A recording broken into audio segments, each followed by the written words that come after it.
Bla bla bla.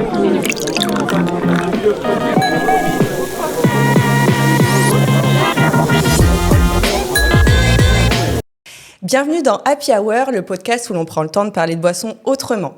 Ici, on parle d'histoire, de marketing, de culture et on s'intéresse vraiment à ce qu'il y a dans nos verres et derrière. Pour ce deuxième épisode, on va parler d'un sujet qui fait pas mal de bruit ces derniers temps, la mixologie. Et pour en parler, je ne suis pas seule, j'accueille Chris Jumentier. Salut Chris. Salut. Est-ce que tu peux te présenter ? Mais complètement, ça a été le grand sujet. Donc moi je m'appelle Chris Jumentier, je travaille dans l'industrie du bar depuis 26 ans maintenant. Et moi je m'occupe du développement justement de la partie spiritueux et bar pour un groupe qui s'appelle Inda. D'accord. Et qui est la jonction en fait de deux grands distributeurs, Mat et Hades. D'accord. On est spécialisé du coup dans la distribution de boissons en France. Ok, Inda, YNDA, c'est ça ? YNDA. Ok, super. Ça veut dire You will never drink alone. Cool, ça tombe bien. Bla bla bla. Du coup, Chris, si on rentre dans le sujet tout de suite, est-ce que tu peux nous expliquer ce qu'est la mixologie ? C'est un grand débat, la mixologie, en plus, pour nous dans l'industrie. Si on prend vraiment d'une manière hyper basique au niveau de l'étymologie du mot, mix, c'est la partie mélange en anglais. Okay. Et ologie, qui vient du grec logos, qui veut dire en fait l'étude, la science des mélanges. D'accord. C'est un terme, effectivement, enfin, je te rejoins, on le voit partout. Maintenant, tu tapes mixologie, tu le vois sur les campagnes de pub, dans les magazines, même de la presse classique. Ouais. C'est un terme qui paraît, entre guillemets, un peu néo, mais en fait, c'est très rétro. Les premières apparitions, ça date de 1862. Je vous ai ramené quelques petits bouquins de collection que pas mal de barman ou autres ont. Un de ces livres-là, en fait, justement, qui a été écrit par un ponte de la mixologie, on peut dire un peu le père de la mixologie, qui s'appelle Jerry Thomas, un bartender américain. Ok. Et qui a été un peu le premier à utiliser ce terme. C'est dans ce livre-là qu'on a les premières traces écrites de mixologie. Ok. Et en réalité, à l'époque, le métier de barman, c'était vraiment considéré comme un métier de serveur classique, etc. Lui avait vite compris que le filon pour pouvoir développer un peu son business, c'était de faire des choses un petit peu différentes, de travailler un petit peu différemment. Ok. Et à cette époque-là, tu n'avais pas toutes les recettes de sirop, jus de fruits, coulis, liqueurs, même spiritueux qu'on a aujourd'hui. Donc lui, il les fabriquait. Donc il a ses propres recettes de sirop de les anciennes grenadines, que ce soit par exemple les liqueurs de Falernum, que ce soit les sirops de framboise même, etc. D'accord. Donc ça, c'était un petit peu les prémices qu'il y a eu. Et en parallèle de ça, tu as eu un autre barman aussi américain qui s'appelle Harry Johnson, qui a fait un autre guide et qui, lui, a été plus axé sur la partie service, organisation du bar, etc. Ok. Donc, on pourrait dire que la partie mixologie, c'est cet aspect, en fait, de la créativité, mais vraiment du travail, en fait, sur le liquide, avec la partie barman, entre guillemets, ça serait plus lié à l'hospitalité, à l'organisation, justement, du savoir accueillir, en fait, et s'occuper un peu de la clientèle. Si vraiment on devait faire une dissociation. Ok. Mais en règle générale, un mixologiste, il est forcément barman. Ah, on dit mixologiste, tu vois, comme ça j'aurais dit mixologue. Non, mixologiste. T'as les deux, en fait. Okay. Je sais pas trop, il n'y a pas de terme déposé. Tu veux que je te parle un peu de l'historique ? Ah ouais, carrément. Je vais pas sortir tous les livres, mais on a pas mal d'écrits comme ça. Par exemple, les livres aussi qui ont été écrits par d'autres Américains. C'est Lawyer, qui s'appelle, tu vois, The Mixicologist. Ok, il est joli celui-là. On a plein de petits termes, on va le montrer aussi à la caméra. Petite bible. Mais c'est pas juste des recueils de cocktails, en fait. Tous ces livres-là, c'était vraiment... ils donnaient plein de conseils sur le service, mais sur la préparation, sur les boissons, etc. C'était hyper complet. C'était pas juste un recueil de cocktails. Ok. Il t'explique aussi comment accueillir les clients, etc. Voilà, c'était vraiment des guides pour, justement, bartenders et mixologistes. Préparer les boissons, mais savoir aussi les vendre et les mettre en avant. Et t'as vu, t'avais déjà des inserts pubs aussi, des marques. Oui, etc. je vois ça. T'avais déjà, en fait, le principe de la publicité était déjà aussi très marqué aux États-Unis à cette époque-là. Ouais.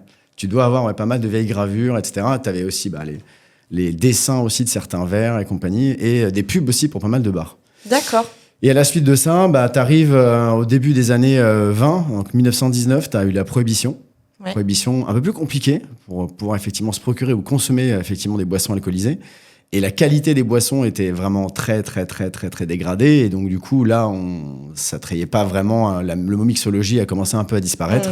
C'est pas que ça a pris plus de place sur le côté bar ou cocktail, c'est juste que ça s'est mis un peu à disparaître. Et puis, début des années 1980, plusieurs années plus tard, on a eu un petit film américain qui commençait à promouvoir pas mal l'univers du cocktail. Ouais. On le connaît plus, la nouvelle génération les connaît plus dans la partie avion. Cet acteur-là, Tom Cruise, avec le film Cocktail, qui a un peu influencé peut-être mon choix de carrière. C'est vrai ? Très honnête. Ok. C'est un film un peu dramatique, mais il est cool. Mais voilà, je mets au défi tous ceux qui m'ont dit de ma génération, du début 80, qui n'ont pas été influencés par ce film-là. Ce serait des mensonges. Et là, t'es dans une époque, je pense 1980, fin des années 90, c'est très fancy drink. Ah, okay. Les naissances des cocktails un peu, le développement des cocktails tiki à base de rhum, avec des couleurs, le Blue Lagoon, le Sex and the carrément. Beach, tu vois, toutes ces recettes avec plein de liqueurs sucrées, tu vois, c'est cool. Et le côté très festif. Et après, on arrive début des années 2000. Et début des années 2000, tu as énormément en fait, d'établissements et de barman reconnus, que ce soit aux États-Unis, à New York, à Londres, mais aussi à Berlin en Allemagne, et puis après à Paris aux alentours de 2004, qui commencent à retravailler un peu différemment les ingrédients de base, comme par exemple les jus de fruits. Typiquement, on s'est mis à utiliser des fruits frais pilés davantage en fait, dans les shakers. On s'est mis à travailler un peu des sirops particuliers qui n'existaient pas chez les industriels. Donc des sirops par exemple je vais exagérer, mais par exemple de fraises par exemple et basilic, des préparations avec des liqueurs maison. On va faire une vodka infusée de telle manière avec des feuilles, des algues, etc. Donc tout ce travail-là en fait intrinsèque sur les ingrédients, qui est fait en amont du service. Non, c'est pas sur le moment même, c'est vraiment en amont du service. Ouais, il y a une vraie mise en place, comme dans le resto, tu veux dire, il y a un travail préalable, quoi. En fait, on l'a vu en France. On a eu une apparition hyper intéressante dans la partie cuisine.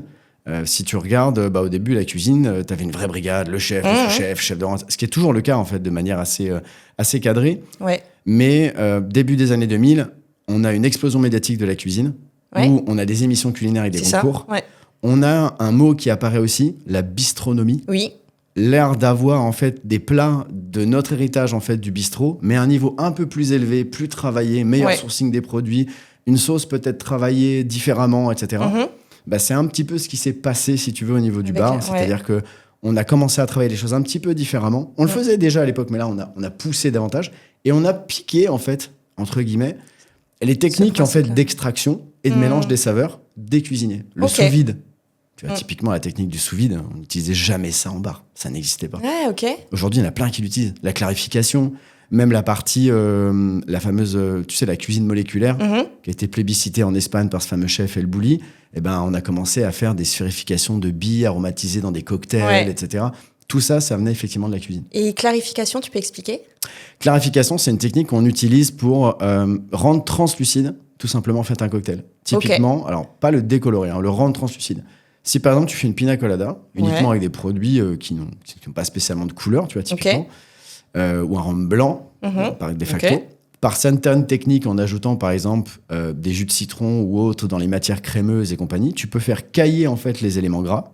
Et du coup, tu retires les matières opacifiantes et en les filtrant d'une certaine manière, tu peux obtenir une pina colada qui a l'esthétique d'un verre d'eau. Incroyable. C'est-à-dire que tu as un verre sur table avec un glaçon, un gros bloc de glace ou plusieurs glaçons, mais c'est totalement translucide, mais ça a une texture onctueuse, toute la saveur en fait que tu peux avoir de coco, ananas, rhum, mais par contre une sorte de trompe-l'œil. Ouais, c'est ce que j'étais en train de me dire, il y a des gâteaux trompe-l'œil, il y a des cocktails trompe-l'œil. Des cocktails trompe-l'œil. C'est hyper technique en fait, ce que tu me racontes. Ça peut être technique sans forcément l'être. Regarde, je te donne un exemple. Le cocktail daiquiri, qui est un cocktail classique que beaucoup de gens connaissent. On va avoir du rhum, du citron vert et du sucre. De manière ultra basique. Si tu prends ça, tu as ta fiche technique, tu mélanges ta dose de rhum, ton citron, facile. Tu auras fait un daiquiri. Mais si tu veux faire le daiquiri, par exemple, tu vois, des amis de Clémentine, je sais pas, une signature, tu vois, un truc, on va s'intéresser à quel type de rhum on va travailler, déjà d'une. Ensuite, on va travailler le sucre. Le sucre, tu as des dizaines de variétés de sucre. Tu vois, du sucre en poudre, du sucre liquide, du sucre blanc, du sucre brun, du raw sugar, des sucres non raffinés, bruts. Tu pourras avoir du sirop de sucre de canne, mais du sirop de sucre qui est peut-être un peu cuit, donc du coup un peu caramélisé. Enfin, tu vois, tu as plein de sucres j'en suis différents. pas encore là. Donc ça va, bientôt. On va écrire un livre sur le sucre. Et le jus de citron, c'est pareil. Tu vois, typiquement, si tu vas juste presser ton jus, et tu vas le mettre tel quel. Mais si tu presses ton jus, que tu le filtres, tu vas enlever la pulpe. Donc tu vas enlever aussi certaines choses en termes de goût. Si tu presses, mais que tu presses avec le zeste, tu vas mettre davantage d'essence, donc davantage de parfum, mais davantage d'amertume. Donc en fait, toutes ces petites choses-là, en fait, réunies bout à bout, on pourrait se dire que tu as un daiquiri, et tu vas avoir un daiquiri sur lequel tu vas avoir un travail, déjà indépendant, sur chacun des éléments qui composent le cocktail. Et en termes de goût, tu seras plus précis, tu auras plus de profondeur, ce sera plus fin, ce sera encore plus gourmand au goût. Donc c'est un peu ça. Ok. Comme l'exemple du daiquiri. Et tu peux faire ça sur tous les cocktails. Ça paraît tout un art, en fait, quand tu en parles. Ah oui, merci. Alors du coup, je vais le désacraliser. Non, mais pas un art inaccessible, mais quand même, ça paraît technique. Alors je vais répondre avec 2 axes. Ok. Heureusement qu'il y a un tout petit peu de technicité parce que ça valorise déjà le métier et le segment dans lequel moi je vis et je m'éclate depuis 26 ans et je pense que le boulot des barman, alors je suis un barman retraité moi de longue date, donc j'ai pas du tout le niveau des mecs d'aujourd'hui, etc. Mais en réalité, je pense que c'est juste le résultat que tu vas avoir. Typiquement, même sur un spritz ou même sur un mojito, etc. Pour moi, il y a pas de, c'est un cocktail classique. Enfin, je dis pas classique, je dis intemporel déjà. Ouais, c'est un cocktail qui existait, qui qui ont toujours existé. Mais ça va dépendre de ce que tu veux avoir en résultat. Ça va dépendre du prix, du temps que tu veux mettre aussi. T'es rapide, tu veux faire un apéritif très rapide, tu vas aller très vite au supermarché. Si t'as le temps, tu vas travailler différemment. Et comment on pourrait réinventer le mojito, d'après toi ? Un mixologue ou un mixologiste, comment il réinvente le mojito ? Revisiter le mojito, il y en a plein qui l'ont fait, plein. Des mojitos clarifiés, ça existe, tu vois. Tu peux faire les mojitos shakerato qui ont été énormément faits, par exemple, par Joseph Biolato et toute l'équipe, Grégory Collet, etc., au bar Le Forum à l'époque. D'accord. À la Madeleine, c'est un bar historique qui avait ouvert dans les années 30. Ok. Le mojito shakerato, normalement, t'es sur un long drink qui est fait en direct, sur glace, etc. Et bien là, typiquement, le mojito, il était shaké, sans Perrier et servi dans un verre coupette. Donc en fait, tu te retrouves avec un mojito sans glace, hyper concentré en termes aromatiques, ultra frais, légèrement vert, un peu comme si tu avais pilé n'importe quelle feuille, en fait, n'importe quel végétaux, mais c'est très très concentré en goût. Donc c'est une version du mojito qui est extrêmement gourmande et plus concentrée, qui n'est pas un cocktail de soif, qui est un cocktail de dégustation, mais avec les saveurs du mojito. Ouais, ça, c'est intéressant. Alors, j'ai 2 questions, du coup, qui me viennent. La première, est-ce que le verre, je connais un peu la réponse, mais a un impact sur la dégustation, sur le goût, sur l'expérience client, j'imagine. Mais comment on choisit un verre pour un cocktail ? La première question à se poser, c'est d'abord quel type de cocktail tu vas faire. D'accord. Typiquement, les prémices de la mixologie, on va dire, de l'époque, qui étaient les dry martini, les Manhattan, Negroni, etc., qui sont des cocktails essentiellement composés d'alcool, d'apéritif et de liqueur, dans lequel tu n'as pas d'adjuvant sans alcool, pas de soda, pas de choses comme ça. Tu peux pas faire ces cocktails-là dans un énorme verre de 30 centilitres. Ouais. C'est pas raisonnable. Ouais. Déjà pour des raisons de consommation et d'ivresse évidentes. Bien sûr. Pour des raisons de coût aussi. Ouais. Et puis parce que, en général, tu n'aurais pas envie de le finir. C'est des cocktails qui sont tellement concentrés en puissance aromatique, mais aussi sur le côté alcoolisé, que tu peux pas en fait en boire 25 centilitres. Okay. C'est pas agréable. Okay. Donc en général, plus tu as quelque chose qui est léger, désaltérant, plus tu vas utiliser un grand verre sur glace, etc., quelque chose que tu vas prendre le temps de, plus c'est concentré en arôme ou potentiellement en spiritueux, plus tu vas utiliser un verre plutôt petit, sur glace ou sans glace. Typiquement, les old fashion dans lequel tu as ton verre d'eau, voilà, ça c'est un... Justement, ma deuxième question porte sur la glace. Alors, on entend... Enfin, moi, je vois des cocktails sur de la glace pilée, je vois des cocktails avec des glaçons. Pourquoi on fait le choix de l'un par rapport à l'autre ? Quel rôle a la glace dans le cocktail ? Alors moi, parce que je peux te poser une autre question en amont. Ouais. Est-ce que tu fais partie des gens qui, arrivés au bar, disent « Ah, il y a trop de glaçons, ça dilue mon cocktail ?» Non. Non, je fais confiance, moi, à la personne qui me prépare le cocktail, mais je m'interroge sur... tu vois, j'ai côtoyé un peu le milieu du whisky dans une précédente carrière, et l'eau, la glace avait une vraie importance, tu vois, dans le goût du whisky. On préconisait plutôt d'ajouter des pierres ou, tu vois, une goutte d'eau, mais pas de glace. Donc, voilà, dans les cocktails, quel est le rôle de la glace ? C'est totalement différent de la partie whisky. En fait, on peut parler de la partie whisky, je pourrais dire cognac, armagnac, calvados, tous les spiritueux vieillis que tu vas déguster. Oui. Après, j'ai bien envie de te dire, tu le bois comme tu bois comme tu veux. Maintenant, dans l'analyse vraiment gustative, sensorielle, c'est sûr que mettre des glaçons dans un spiritueux, tu descends en température très très fort. Donc du coup, t'annihiles en fait l'explosion de saveur, t'annihiles l'alcool. Et l'éthanol, en fait, c'est un porteur aromatique, c'est un fixateur d'arôme. Donc, t'anesthésies. Donc, effectivement, ça n'a pas de sens. Ouais. J'ai 2 réponses à cette question. La première, c'est, avant de répondre sur l'aspect technique de la glace, il faut savoir une chose, c'est que quand on est dans un bar et qu'on voit verre de vin 12 centilitres, le verre de vin, il n'est pas rempli jusqu'en haut. On va au restaurant, on ne remplit le verre au 5e, quoi, au quart, voire au tiers, si c'est vraiment un petit verre. Un cocktail, c'est pareil, en fait. Un cocktail long drink, c'est 18 centilitres à peu près. Mais les verres, Ok. ils font 40, enfin 30, 40 centilitres. C'est parce qu'il y a la glace qu'effectivement, on est à la bonne quantité déjà. Ça, Ouais. c'est la première chose. La deuxième chose, c'est la glace, c'est à la fois quelque chose qui permet de maintenir la température idéale de service et en même temps de réduire finalement la dilution si on en met suffisamment. C'est-à-dire que quand on est dans des bars où on nous demande des fois on met trop de glaçons et on sert 3-4 glaçons, Ouais. le problème c'est que tu es dans un univers à température ambiante et tu as un glaçon qui est tout seul. Il va fondre hyper rapidement. Ouais. Donc il va apporter de la dilution instantanée. Alors que s'il y a énormément de glaçons, Oui. toute la température de l'environnement est extrêmement frais et du coup tu garantis le même goût du début en fait à la Ouais, fin. ok, Et il restera de la glace en fond du verre quand tu auras fini ton verre. d'accord. Et ça c'est Ok. ultra. La qualité de la glace c'est hyper important. Vous allez dans une brasserie, tu prends un soda par exemple. Ouais, Et on t'apporte le verre et t'as toujours de l'eau dans le fond. Oui. Et tu sais, c'est ce fameux glaçon creux dans lequel oui, tu peux mettre très ton bien, doigt. je vois. Donc ça c'est le cauchemar pour des gens comme nous. C'est un cauchemar. On peut Ok. vraiment avoir des très mauvais rêves la nuit quand on Des travaille glaces. de la glace comme ça. Parce Ok. que c'est une glace qui est extrêmement friable. Tu vois, elle est très opaque. Oui, Quand elle est opaque, c'est-à-dire qu'elle est gorgée d'oxygène. d'accord, Donc du coup, quand tu shakes, elle va casser. d'accord, Du coup, elle va diluer instantanément le cocktail. ok. Donc c'est vraiment pas une glace fiante. Les vrais bons glaçons, c'est des glaçons qui sont pleins et le plus transparent possible. D'accord. Ça, c'est la glace de très très bonne qualité. Mais tu as raison que la glace, c'est très culturel, parce Ouais. que récemment, j'ai rencontré une dame qui s'appelle Maria, qui est sommelière et gérante de la cave du Labyrinthe à Reims. Ok. Et elle m'expliquait que même pour la dégustation de champagne, Ouais. en fait, certaines nationalités dégustaient en fait le champagne sur glace. Ah oui. Et pour nous, c'est... Les pays hispaniques, peut-être Oui, non et Ouais. puis les Anglais. Ah, marrant. Ah, Ouais. c'est drôle ça. Et pour nous, c'est sacrilège, tu vois. On met pas de glaçons dans le champagne. Donc c'est intéressant quand même de voir aussi Ouais, que c'est vrai. dans ces métiers-là, tu dois t'adapter aussi à ta clientèle et puis Oui, ça c'est peut être culturel, quoi. Bah, vraiment, moi, la seule reco que j'aurais vraiment de base, c'est d'éviter d'utiliser des glaces pilées quand il y a vraiment des produits gazeux. Ok.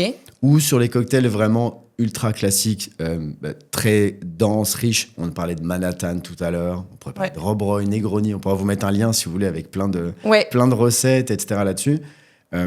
Typiquement, ça, tu peux pas les mettre sur glace pilée parce que la glace pilée fond beaucoup plus vite que les glaçons. D'accord. Donc, tu apportes trop d'eau à ton cocktail aussi. Bla bla bla. Alors, en parlant des ingrédients un peu surprenants, moi, il y a quelque temps, j'ai assisté à une recette de martini soufflé. Tu Ok. connais? Martini soufflé, c'est Dorian qui est gérant d'un restaurant à Reims qui s'appelle Céleste, qui Ok. adore les cocktails, qui adore faire des cocktails, qui s'intéresse beaucoup à ça.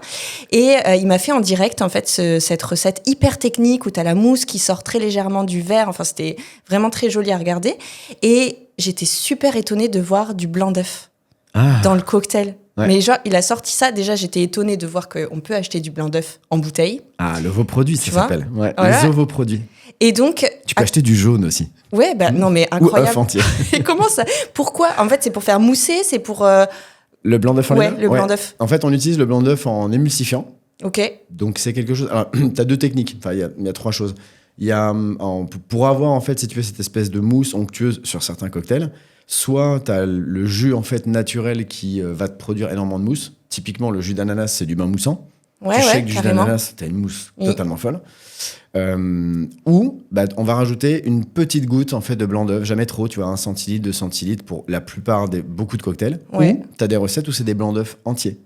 Le Silver Fizz, qui est un très vieux dérivé Ouais. du gin fizz, c'est un gin fizz, gin citron sucre, Ok. un blanc d'œuf, shaké, mis dans un verre et allongé de Perrier. Le Ouais. Golden Fizz, on utilise le jaune d'œuf. Ouais. Et le Royal, l'œuf entier. Waouh. Et ouais. Et du C'est un coup, émulsifiant. Oui, c'est Et ça. t'as aussi l'aguafaba aussi qu'on utilise. Ça, c'est le jus de pois chiche. Ah, donc j'allais justement te demander s'il y avait une alternative végane. Eh ouais. Donc c'est ça. Comment ça s'appelle? Aguafaba, c'est en Aguafaba. fait le jus de cuisson que tu récupères après la cuisson du pois chiche. Oui. Typiquement, si tu achètes sur le commerce une boîte de pois chiche, Ouais. garde l'eau Ok.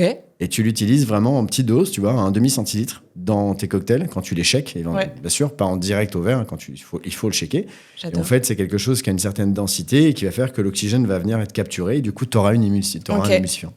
Et justement, pour le commun des mortels, qu'est-ce qu'on doit avoir? Les 3 basiques pour faire des bons cocktails, tu vois, chez soi. Que ce Les soit en 3 ingrédients basiques. ou peut-être en ustensiles, en matériel. Un shaker, j'imagine, tu vas me dire? Si vraiment je suis hyper pragmatique, la seule chose qu'il te faut, c'est un doseur. Ok. Moi, si je vais chez quelqu'un ou autre, tu vois, dans ma voiture, par exemple, T'as mis ton doseur? j'ai un Jigger. J'ai un Jigger dans ma voiture en permanence. C'est la seule chose que j'ai. Ok. Parce qu'en réalité, si j'ai pas de shaker, je viens de te dire que, à la guerre comme à la guerre, j'ai un Tupperware. Ouais. Je peux me débrouiller. Ok. Tu vois, c'est pas très grave en soi. Il n'y a pas de cuillère à mélange torsadée, un petit peu esthétique. Bon, je prendrai la petite cuillère. Oui. Vois, c'est pas grave. J'ai pas de verre à mélange en soi. J'aurai un verre, j'aurai un ustensile en fait. Ouais. Ça, je ne peux pas vraiment le remplacer. Ce qui va être super important pour moi, c'est la mesure de ce que tu vas mettre, les dosages et la glace. Si t'as pas de glace, c'est compliqué. Et justement, en termes d'ingrédients, un ingrédient qui peut être la base de plein de cocktails. Genre, j'ai ça dans mon frigo, je peux dégainer un cocktail assez facilement, tu vois? Si. Quel que soit, je pense, le spiritueux que t'as, mais vraiment, quel que soit le spiritueux que t'as, je pense que si t'as du tonic, tu peux faire un super long drink facile, bien, avec juste une garniture avec un fruit frais, etc. En fait, il y a plein d'ingrédients pour faire des choses plus complexes. Mais si t'avais un seul truc à avoir dans ton frigo, des glaçons, du tonic, tu peux mettre du vermouth, tu peux mettre un bitter, tu peux mettre un calvados, tu peux mettre un gin, tu peux mettre un rhum. C'est le soda, entre guillemets, qui est devenu passe-partout. Maintenant qu'on a parlé un peu de technique, etc., je te propose un petit jeu. Vas-y. Est-ce que tu arriverais à deviner quels sont les cocktails favoris des personnalités que je vais te citer? Ok. Si je te dis... J'ai passé beaucoup de temps devant la télé, donc... Ouais, alors c'est célèbre, fictif ou réel?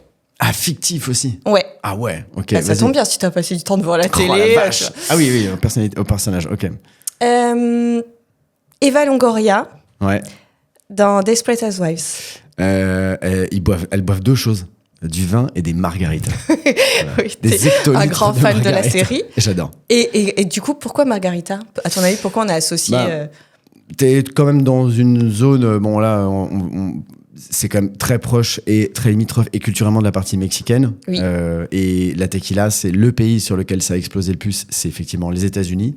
Il y a ce côté hyper convivial, c'était des zones qui sont très très chaudes, hyper festives, etc. Donc c'était une évidence d'avoir cette espèce de balance entre un cocktail qui est du goût, bien porté par un spiritueux qui leur plaisait, un côté acidulé et un côté légèrement sucré, mais pas trop. Donc les frozen margarita au mixeur ou autre, là-bas, c'est culturel. Carrie Bradshaw, Sex and the City. Sarah Jessica Parker. Ouais. Cosmopolitan. C'est ça. Ouais. C'était devenu un cauchemar pour les barman après. Moi, j'aime bien Cosmo. Tu connais pas mal de séries, dis donc. Ouais, j'ai regardé toutes les séries avec des couples de filles. Du coup, Cosmo, tu le vois comment c'est marrant, c'est un cocktail qu'on voit plus vraiment en France. Ouais. Ça reste un classique pour moi intemporel qu'on doit savoir faire quand on apprend à faire du bar. C'est hyper important pour moi parce que tu as une balance aromatique qui est hyper particulière. T'as pas beaucoup de sucre. C'est un cocktail qui est assez costaud au final, qui est assez kiki. C'est pas blindé en fait de jus de cranberry. Il y en a très peu, donc c'est un cocktail qui est relativement sec, hyper élégant avec ce côté un peu rosé, petits zestes de citron vert, tout c'est très joli. Quand la série est sortie, on nous en demandait tellement qu'on le pré-batchait dans des galons de 5 litres et on le faisait en long drink. Dingue. Tellement on en avait marre d'en faire. C'est dingue. Non, mais c'est dingue comme le cinéma peut aussi influencer sur les consos. Enfin, on le sait, mais je veux dire, là, c'est... Et encore, on n'est pas le pays le plus influençable. Mais aux États-Unis, c'est fou. Les médias, les séries qui cartonnent, les personnalités, c'est colossal. James Bond. Dry Martini. Vesper, originellement, dans les premiers livres de Ian Fleming, et après Dry Martini, mais dans la même veine que le Dry Martini cocktail. Et du coup, tu le définis comment, toi, le Dry Martini? Le Dry Martini, c'est vrai, je pense que c'est le truc le plus iconique, avec, je pense, le verre et le petit palmier sur le dessus, tu vois, dans les pictos cocktails, avec les olives piquées dedans, ce genre de choses-là. Il est ultra énigmatique, ce cocktail-là. En fait, il n'y a pas grand-chose dedans, dans le sens où il y a un petit peu de vermouth dry et tu peux faire vodka martini ou gin martini, vodka ou gin, c'est tout. Et rafraîchi. Mais je pense que moins il y a d'éléments, plus c'est complexe. Parce que c'est un cocktail qui, déjà d'une, va être fait traditionnellement ce qu'on appelle à la cuillère à mélange, au mixing glass, qu'on appelle stirred en anglais. Donc c'est fait dans un grand verre, tu mets tes ingrédients et tu le mélanges Plus tu mélanges, plus tu vas le diluer Ouais. aussi. Et plus tu vas du coup baisser la concentration alcoolique. Ok. Plus tu vas révéler certains arômes, mais plus tu vas aussi en masquer certains. Donc ça va vraiment dépendre du résultat que tu vas obtenir. Et après, le nom de ce cocktail-là, il est différent en fonction de la garniture que tu utilises. Dry D'accord. Martini, par exemple, c'est avec un zeste de citron. Ok. 6 p.m., c'est avec olive verte. Black Ouais. Pearl, c'est avec olive noire. On voit souvent avec l'olive quand même, non? Ouais. Pour moi, Martini, tu vois, c'est olive. C'est le grand classique. Et après, tu as le Dirty Martini. Ouais. Ça, c'est très américain. Ok. C'est avec le jus de l'olive, avec la saumure non, du jus de dégueu. l'olive. C'est hyper bon. Ah bon? C'est très, très bon. Ah ouais? Parce que le côté salé, en fait, c'est une des balances aromatiques qui est indispensable au goût. Oui. Merci, James Bond. Dingue. Ouais, c'est clair. Dernière devinette, du coup, si je te dis John F. Kennedy. Le daiquiri. Mais je sais pas Ouais. exactement d'où vient son amour pour le daiquiri. Je pense que c'est un cocktail qui est ultra intéressant. C'est un cocktail de référent pour nous, le daiquiri. En fait, c'est un cocktail simple. C'est une base d'alcool, on appelle strong, dans la règle des fameux 3 S. Ouais. Une base d'acidité, avec Ouais. le côté sour, amené par le citron vert, et le côté sweet, amené par le sucre, Ouais, donc, d'accord. sur cette partie-là. Sauf que c'est un équilibre qui est tellement infime que c'est tellement facile de le rater. Ouais. Parce qu'il faut qu'il soit équilibré, pas à ton goût. Ouais, c'est clair. Si toi, Ouais, par c'est exemple, clair. t'aimes pas le sucre, Mm. je vais te le renforcer en acidité. Mais si je fais exactement le même cocktail pour peut-être un de nos convives Ouais. qui, lui, va adorer le côté sucré et qui a l'habitude de boire des trucs extrêmement Ouais. sucrés, il va le trouver beaucoup trop acide. Bla bla bla. Alors, imaginons, je rentre dans ton bar. Ouais. Tu me crées mon... Attention, j'ai plus de bar. Hein. Je suis retraité parce que je veux pas voler le métier de franchement de toute l'industrie et des mecs super forts. Mais Non, mais c'est imaginons clair. genre un bar. Imaginons. Imaginons, tu as encore j'ai- un bar. Voilà. Je rentre dans ton bar, tu me poses 2-3 questions et tu me crées un cocktail à partir de ce que j'aime. Ouais. Ok? Ouais. Alors, moi, tu l'as compris, j'aime la ginger beer. Ah, tu veux que je te crée un cocktail Ouais. à la minute là? Ouais. Ah, ça va être freestyle là. Ouais. J'aime la ginger beer. On va lui faire un Moscow Mule.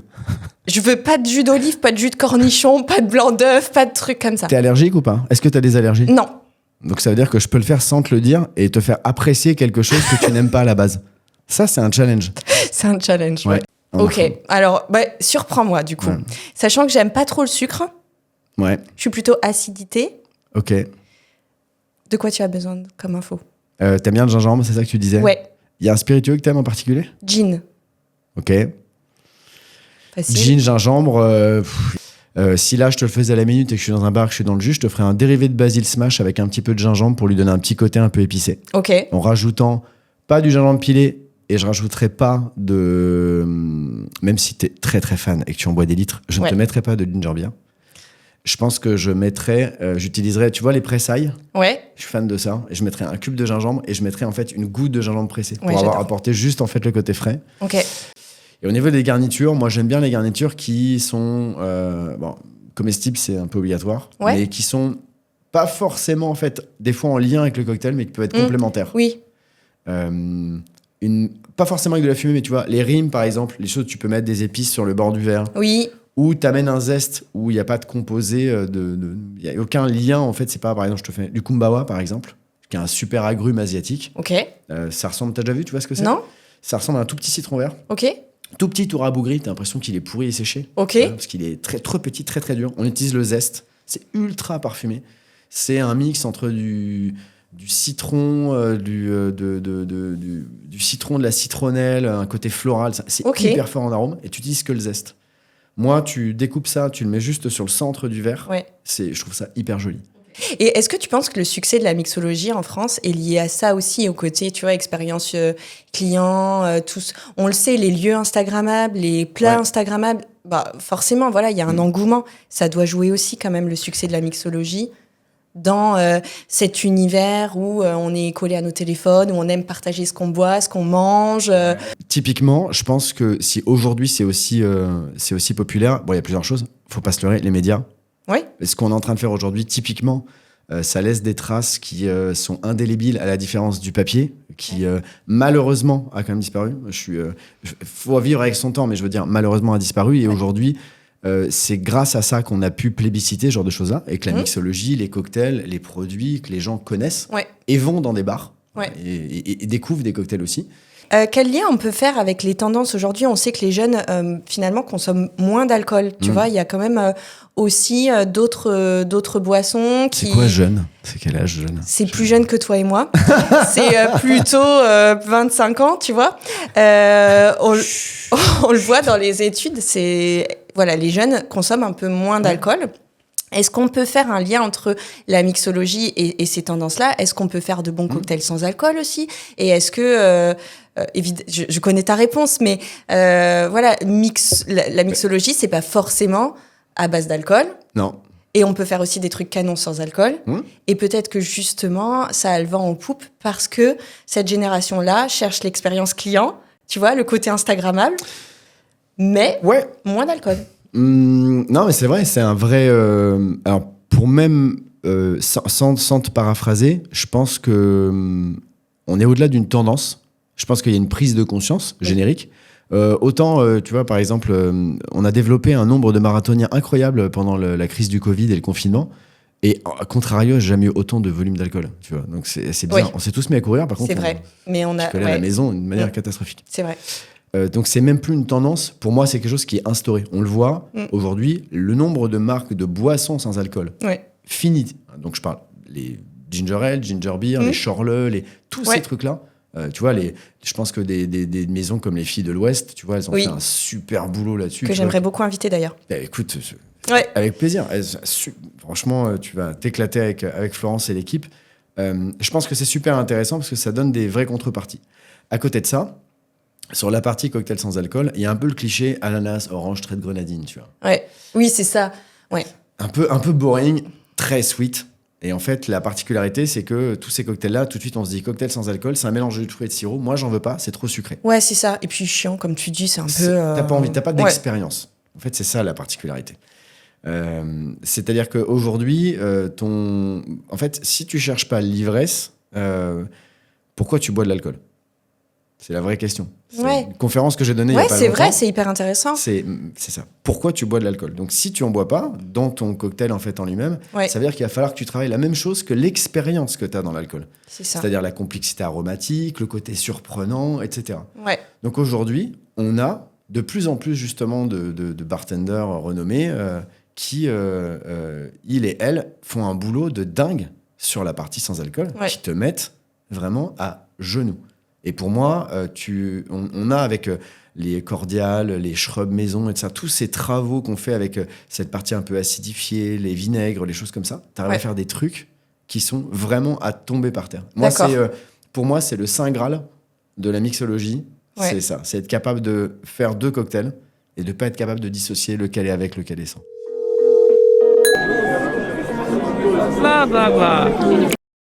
Et dernière question... Est-ce que tu penses qu'on peut mener tout un repas avec des cocktails? Le fameux cocktail pairing, c'est un truc où, comme par exemple, tu vois, malt and cheese, tu vois, le fameux fromage et whisky, etc., c'est pas si évident que ça. Pourquoi? Parce que déjà dans les cocktails, tu as du sucre, la plupart du temps. Donc la problématique d'un cocktail, c'est qu'il doit être satisfaisant, mais il doit jamais être rassasiant. Une expérience qui a été faite à travers une maison en fait, de spiritueux. Donc les 2 personnes qui étaient à l'origine de ça ont dit effectivement il faut qu'on travaille sur des recettes qui soient autant alcoolisées, autant acidulées que du vin. Ouais. Des cocktails qui étaient bu dans des verres à vin, sans glace, comme du vin. Ouais. Et ça s'appelait des cocktails de vin. Donc, et il y avait du vin dans les... Pas du tout. Non, pas forcément. Non, pas forcément. Non, la base, en plus, pas du tout. C'était un spiritueux neutre, en plus. C'était pour une marque de vodka. Et du coup, toutes les recettes étaient dérivées là-dessus. L'expérience était folle. Donc oui, c'est possible, mais il y a un énorme travail à faire. Et surtout dans les quantités. Tu peux pas arriver et dire sur chaque plat, tu vas t'enfiler 20 centilitres de cocktail sucré. C'est pas possible. Et tu avais un conseil à donner au CHR, Café Hôtel Restaurant, qui nous écoute, qui nous regarde, pour développer ça, tu vois, pour surfer sur cette tendance, sur les attentes des consommateurs? Déjà d'une, c'est j'aime bien le côté less is more, c'est-à-dire moins, le moins est vraiment l'ami du mieux là-dessus. Faut pas trop en faire. Faut pas essayer de faire trop complexe. Faut pas faire un choix de 25 cocktails sur une carte. Entre 6 c'est et clair. 10 en fonction du type d'établissement, ça suffit largement. D'accord. Être sûr de très bien exécuter ce qui existe et d'être le plus constant possible. De chercher en fait à avoir l'équilibre. Ouais. C'est surtout ça. Avoir des choses qui sont équilibrées. Ça, c'est vraiment mon conseil. Ok. Et pense que ça, c'est peut-être le avoir premier un conseil, bon hein. fournisseur de boissons, Et avoir un bon fournisseur de boissons. n'est-ce pas? Voilà, exactement. Voilà, avec des Donc, conseils et puis de sur la Redis, proximité. Ozigou et tout ça. Voilà, toutes les filiales qu'on peut avoir partout. Ouais, c'est hyper important. Bien s'entourer. Je pense que c'est important d'avoir les bons partenaires, exactement, fournisseurs. Et puis, voilà, tenter des choses aussi. Je pense qu'il faut pas oublier une chose, c'est que c'est un métier, c'est des métiers de vente. Vous allez vous éclater à les vendre en plus. Faut aller voir les clients. Ouais. Proposez-leur ce que le chef de cuisine, ce que le barman a fait justement en mixologie, en cocktail, tout ce que vous voulez. Proposez-leur des nouveautés en fait. Osez proposer des nouveautés, les gens aiment ça. Un mot de la fin? On dit que la mixologie en fait est au bar ce que la gastronomie est à la cuisine. Ok. Et ça pour nous c'est important. Et je veux pas dissocier le mixologue du bartender. Moi je suis D'accord. formation hôtelière à la base. Et je pense qu'un bon bartender, il est mixologue, et qu'un bon mixologue, il est bartender. Ok. Voilà. Génial. Merci. Avec plaisir. Pour cet échange, c'était Merci très pour intéressant. l'invitation. Avec Je vais plaisir. faire des cocktails. Mes soirées vont changer grâce à toi. Et des mocktails. Fais les deux. Et tu des vois. mocktails, ouais, Ouais. carrément. Gros challenge sur les mocktails. Ok. C'était Happy Hour, le podcast où l'on prend le temps de parler des boissons autrement. On se retrouve bientôt pour un prochain épisode et en attendant, dégustez avec curiosité et modération.